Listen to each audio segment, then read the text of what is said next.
A note before we get started, there's probably some clicking sounds in the background, as that's my brother just walking through the hallway. I did try and use the quietest room in the house, however, the hallway can also be heard in here, so I'm sorry if you can hear it. I tried to make it as less noticeable as possible, but it's a little bit hard. Shockwave, the explosive hero. Written and read by Shockwave.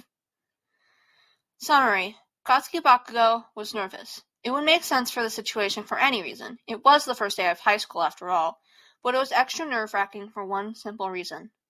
Bakugo was mute. Notes. Hey, so I kind of wrote this in like 3 hours, and I don't know if it makes any sense because I'm like kind of sleep deprived. However, I've been reading Mute Bakugo fanfiction, and none of it is kind of what I imagined it to be, so I wrote some stuff myself. Bakugo and Midori are definitely far from canon, as I imagine Mute Bakugo not to be a dick, and I made him mute on his first day of existence. Anyways, if you spot anything you don't understand, I can clarify, or even better, maybe fix it. Without further ado, here we go! Chapter 1, Beginnings. Katsuki Bakugo was nervous. It would make sense for the situation for any reason. It was the first day of high school after all. But it was extra nerve-wracking for one simple reason. Bakugo was mute. His therapist said it was a manifestation of his nerves and or anger, but it didn't make it any easier. No matter what he tried, he couldn't force himself to speak. His words perpetually caught in his throat. But Midoriya helped. They'd been friends since childhood, as their moms were friends beforehand and lived in the same neighborhood, so it only makes sense for the two boys to be friends. So when they had baby boys in the same year, of course they'd set up play dates and would be close family friends. All of it, really. So when his mom had realized her son hadn't spoken anything by the time he was 3, she knew something was wrong. Look, Mitsuki was a new mother and she was more focused on the work at the time, and her husband was so quiet, so it made sense to her why her son wasn't really talking much. But eventually, she realized that all the words she thought he was saying were more like gibberish or babbling. Nothing coherent or concrete, not even what she thought was mama or dada. So, she took him to the doctor, who said there was nothing physically wrong with her son, that maybe it was something more like autism or selective mutism. And like the doctor assumed, his first therapist diagnosed him with selective mutism based off what his mom told her, and that's what they've gone with ever since. However, to Katsuki, it doesn't feel right. Selective mutism implies that he could speak, that he could speak at home or anywhere he feels safe, that he could overcome it if he wasn't so anxious. But that's not true at all. The fact is, he's never spoken a word in his life, no matter what he feels or how hard he tries. It feels like he's drowning and his throat closes to keep water out of his lungs. It feels like that moment when you want to cry and scream at the same time. It feels like his throat freezes every time he opens his mouth to make any sound. But when Auntie Inko suggested that he and his family learn sign language at around the age of 4, something clicked. He could communicate in a way that wasn't verbal, and everything skyrocketed from there. He could speak without any sound, and it was perfect, especially now that he could talk to Izuku, as Auntie and Izuku learned right alongside him. When Izuku was said to be quirkless when he was 5, Katsuki didn't really mind. Katsuki might have a badass quirk, but Izuku took the time to listen. Why would he leave his friend over some dumb shit that didn't really matter? Besides, Izuku was his only friend. When the two got to 1st grade, the teasing had started. Izuku for being quirkless and Katsuki for being mute. Around middle school, it had started to get physical, especially to Izuku, as some were smart enough to see that Katsuki's quirk was powerful, even if he couldn't speak. However, Izuku was Katsuki's rock, and Katsuki became his. He'd physically defend Izuku anytime they tried and beat him, and Izuku would translate any of Katsuki's tears for him. Anytime they were together, only someone stupid would try anything, and so they were never apart. Bakugo was standing in front of the Class 1A's door, looking up at just the size of it. He took a few breaths. This is fine. I'll be fine. Izuku's here, right? No, he's just late. I'll be fine. He passed the entrance exam. He's in my class. Bakugo held his hands to his chest, breathed a few deep breaths before adjusting his stance to appear less anxious. He opened the door to sit in the seat next to the wall. He got to UA early on account of his nerves, and the only person in the room was someone he'd think he'd called shitty legs or far eyes if he, well, his middle school front or persona or whatever, could speak. Wait, doesn't that kind of look like Ingenium? Maybe his younger brother?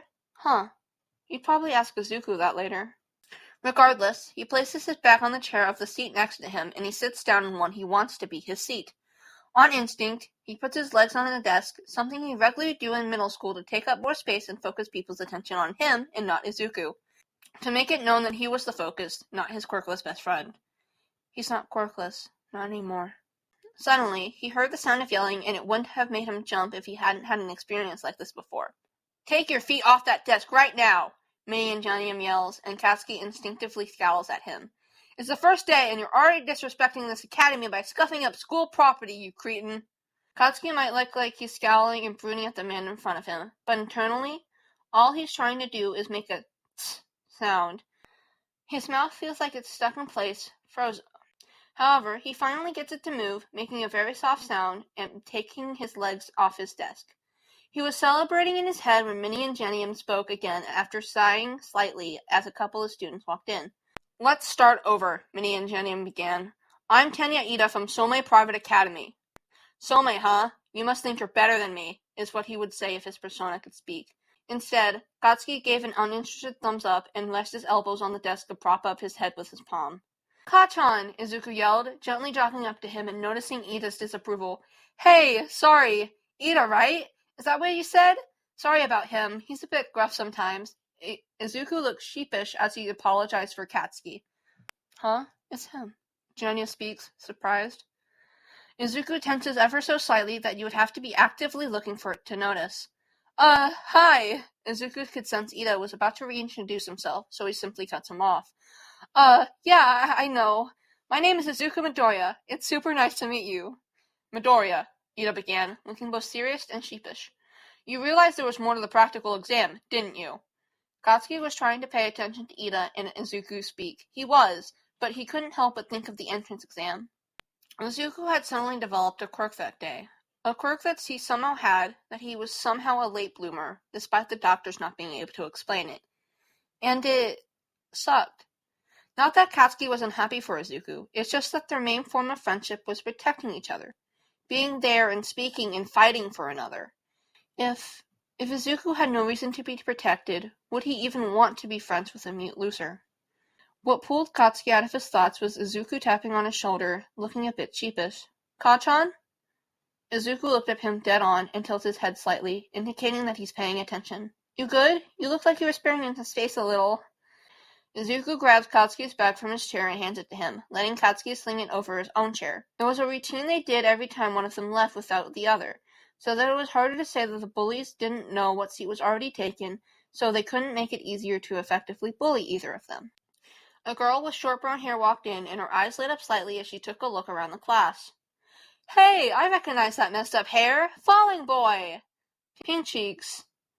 The brown-haired girl ran up to Izuku, and he started to blush and get more than slightly nervous. He could tell Izuku couldn't focus on what she was saying until she was complimenting his punch. Yeah, his punch. Katsuki, being the brilliant man he is, decided to set off an explosion with his quirk. What? That's what he did when he needed to get Izuku's attention. Pretty much everyone jumped at the sound of a single explosion, and then he took the time when Izuku was focused on him to sign. "That the girl you saved?" Katsuki asked, his face in a neutral expression, but Izuku knew he was genuinely curious. "Oh, yeah," Izuku spoke, getting everyone's attention on him as he spoke to Katsuki. "That's Ochako. She got stuck under the rubble, and I kinda just acted." Katsuki notes the sheepishness at the end, giving a slight smirk as he responded. "Dumbass. You know you're lucky as shit, right? Not everyone gets a damn miracle like that." "I know," Izuku says, sounding a bit guilty as he scratched his neck. Ochako couldn't help but feel a little bit more than nervous. She was just rambling about how cool she thought Midoriya's punch was when a random explosion got set off. Everyone except Midoriya looked confused and a bit scared as she saw the angry-looking blonde kid sitting next to him moving his hands and Midoriya listening and replying back. "Is that sign language? Why is he doing that?" Ochako hadn't realized she had spoke her thoughts aloud until the blonde kid looked up at her with a glare and Midoriya looked a bit sheepish. "Oh, I'm sorry, I didn't mean to say that out loud." Ochako swore she was sweating bullets before she realized the blonde kid's hands were moving again, and Midoriya spoke up. "Whatever, it's cool, Pink Cheeks." "Pink Cheeks? Seriously, Kachan?" Midoriya said, seemingly translated what the blonde kid, apparently Kachan to Midoriya, had said, then interjecting with his own comments. "Oh, thanks?" she said, slightly confused. "But, if you can hear me, why are you using sign language? Can you not talk or something?" He looked as if he wanted to strangle her, and she couldn't help but feel a bit intimidated. He had such intense ruby eyes, she couldn't help it. However, Midoriya chimed in nervously. Yeah, he's mute." Midoriya paused for a second before continuing. "He's kind of been my best friend for pretty much my whole life, because our moms are friends, so I kind of forgot not everyone knows." All Choco could manage to say is, "Oh." She hadn't meant to be rude. She didn't know, and now she feels absolutely horrible. Just then, a voice echoed to Ochako. "Everyone, please sit down. Class starts in less than a minute and we should be in our seats by then." Oh, thank goodness for Ida. It was time for the first day at UA. Notes ×2. So, how was it? I haven't really read over it until now, so, hopefully it was good. Thank you for your time and drink some water. Okay. Note time from... that isn't already written down! Hi, I hope you guys enjoyed Chapter 1. Yes, I am doing the Podfic and the writing, so you can leave comments on either AO3 or any of the platforms I'm posting this Podfic on. They will be read, and they will probably be addressed. So I hope you guys enjoyed. Thank you, and please drink some water. And now it's time for some bloopers. Look, Mitsuki was a new mother and she was more focused on work at the time, and her husband was so quiet, so it made sense to her why her husband, and like the doctor assumed, his thirst,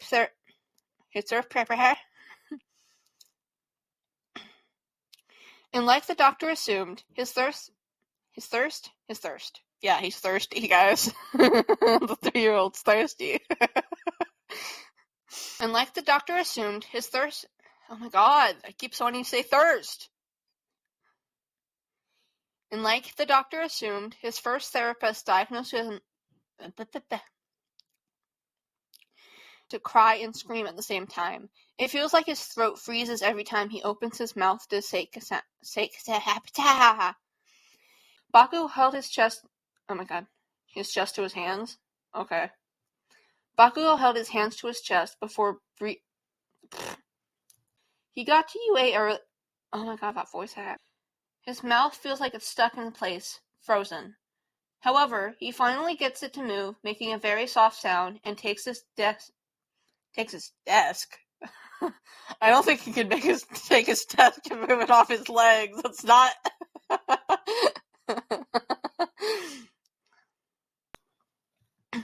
I know, Izuku says, sliding.